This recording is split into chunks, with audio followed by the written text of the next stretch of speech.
Pode ser, meu amado. Bem-vindo de volta à nossa escola bíblica diária. Nós continuamos com a história e geografia bíblica e nós começamos hoje um outro bloco, um outro conjunto de vídeos ainda sobre o livramento do povo de Deus e sobre a travessia de todo o deserto, aqueles anos todos de peregrinação. Então nós vamos chamar esse grupo de No Deserto, né? Porque é o livramento, mas já não ainda no Egito, já fora do Egito, já no deserto, antes da entrada do povo e da conquista do povo da terra, das cidades de Canaã. Então, esse primeiro vídeo, nós vamos tratar sobre a travessia do povo de Deus, do povo de Israel, do povo hebreu, a travessia do chamado mar Vermelho, mar de juncos. Então, ore ao Senhor, pede a Ele discernimento, entendimento, conhecimento, sabedoria, pede a Ele proteção para que nós possamos entender dos seus mistérios. Pega a sua Bíblia, pega seu caderno de estudos, vamos lá, vamos aprender sobre a travessia do mar. Muito bem, esta primeira parte, então, nós vamos tratar da travessia do mar. Mas, para que o amado já saiba, logo em seguida nós vamos falar sobre todos os episódios relacionados ao alimento e à água, ou seja, duas coisas bastante importantes e bastante escassas no deserto. Depois a gente vai falar da lei que foi dada também no deserto, todos os episódios de revoltas e pecados. Vamos falar sobre as tribos, a sua organização, como eles se assentavam, como eles marchavam, enfim, a administração toda. Todas as guerras que aconteceram ainda no deserto, não na conquista da terra, mas as guerras anteriores. Nós vamos falar sobre as bênçãos e as maldições que foram postas para que o povo escolhesse entre uma e outra, e ao final a morte de Miriam, de Arão e de Moisés, que aconteceram uma em seguida da outra, logo no final do Pentateuco. Né? Então, aqui nós vamos tratar até o final do Pentateuco. Então, é uma grande parte, é bastante texto, que nós resumimos nestes aspectos que vamos apresentar aos amados. Vamos lá? Primeiro, a travessia do mar.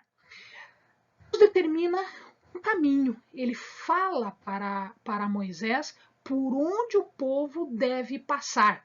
Então, ele determina que não fossem por cima, que era o caminho dos filisteus, que era um caminho muito rápido, muito fácil, e o povo poderia retornar, o povo poderia mudar de ideia. Mesmo porque ele precisava deste tempo todo exatamente para que a nação fosse formada, para que eles fossem considerados como uma nação, como um povo.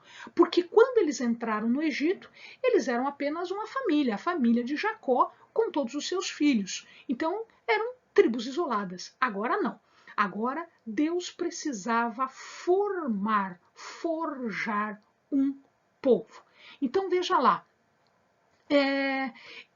Na saída, eles levaram, como prometeram, para José, eles levaram os ossos de José. Eles partiram de uma cidade chamada Sucot, que também é conhecida como Pitom.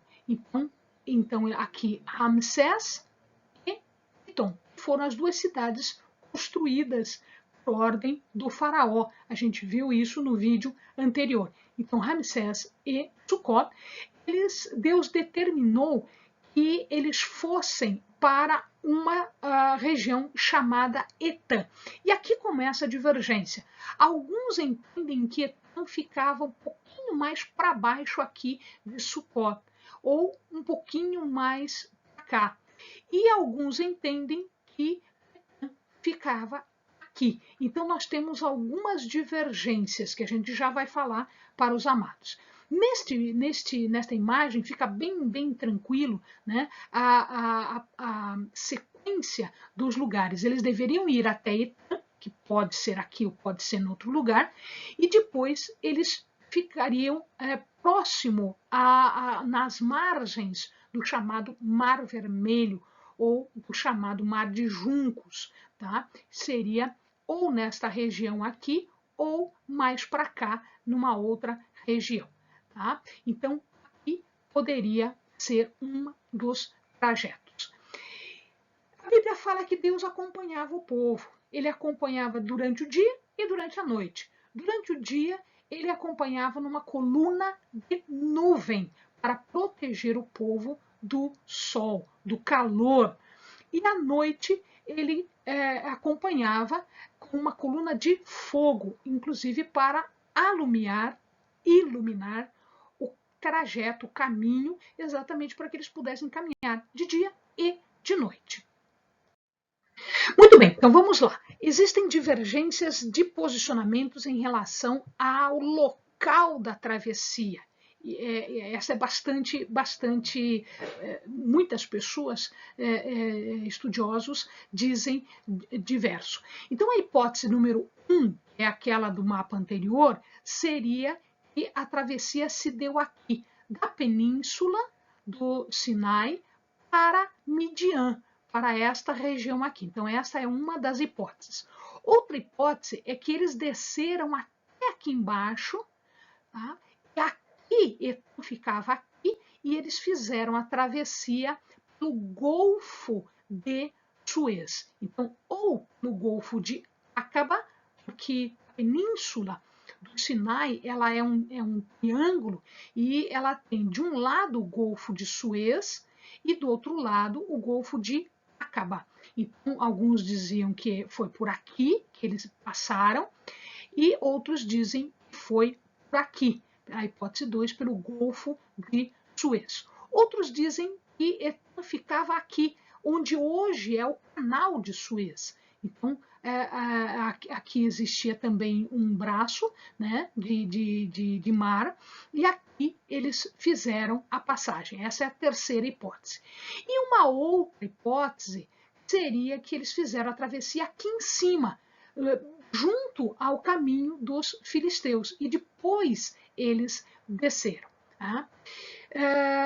Óbvio que, se eu entendo que seja qualquer uma destas hipóteses aqui, ou pela cidade de Sucot, ou pelo canal de Suez, ou pelo Golfo de Suez, o Monte Sinai ficaria aqui na península do Sinai.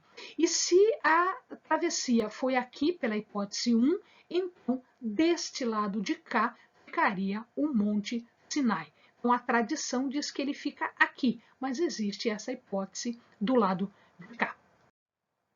De qualquer forma, sendo de um jeito, sendo de outro, Faraó teve o seu coração novamente endurecido por Deus. E aí ele pega o seu exército, pega lá 600 carros de guerra e parte atrás do povo de Deus, parte atrás dos hebreus, para os resgatar de volta, levá-los de volta como escravos ou matá-los no processo. Quando isso acontece, quando eles chegam próximo, né, a palavra diz que o anjo de Deus ele sai da frente, que ele estava à frente do povo, ele saiu da frente do povo e se coloca na retaguarda para proteger o povo. E a coluna de nuvem que estava na frente vai para trás, fazendo com que tudo fique escuro para os egípcios, e eles ficam tateando o caminho, eles não conseguem enxergar direito o caminho. Isso retarda o exército dos egípcios, dando tempo para o povo de Deus passar pelo mar. Moisés, segundo a ordem de Deus, ele estende a sua mão em direção às águas, e a palavra de Deus diz que Deus faz soprar um vento forte de tal maneira que as águas recuem, elas são levadas por esse vento forte e vai formando de um lado e do outro muralhas de água. E o meio, por onde o vento passou, o meio fica seco. Então o povo passa a pé seco. Então a gente vê aqui nessa imagem, nessa representação, o vento, né, levando as águas, fazendo com que as águas recuassem. E aí fica um espaço por onde o povo poderá passar. Bom, sendo de que lado for, no Golfo de Acaba, eles encontraram, olha aqui, isso aqui é um osso, o osso da coxa, o fêmur, o osso da coxa. Então foi encontrado ossos, né, já com mineralizado, já com atacado, né, pelas águas, ossos foram encontrados na água. E aqui o Amado vê duas imagens. Se o Amado olhar aqui, nós temos uma carruagem, uma roda de carruagem, aqui ó, a roda, e está aqui o eixo, né, os raios da carruagem, aqui dá para ver melhor. Tá? Isso aqui foi encontrado a 60 metros de fundura, e foi encontrado no Golfo de Acaba. Tanto isto quanto isto aqui. Tá? Os egípcios foram apanhados no retorno das águas. Então o povo de Deus passa, os egípcios vão atrás com seus carros, e aí Moisés levanta a mão e as águas retornam, né? Fazendo com que este povo seja morto. Né, os soldados sejam mortos. E daí, do outro lado, Miriam celebra, Miriam que era profetisa, irmã de Moisés, ela celebra com um dos mais belos cânticos que nós temos na Bíblia. Está lá em Êxodo 15. Vale a pena agora o amado, depois de assistir o vídeo, voltar ali e ler o Êxodo 15, que é o cântico de Miriam. Amém, amados? Bons estudos!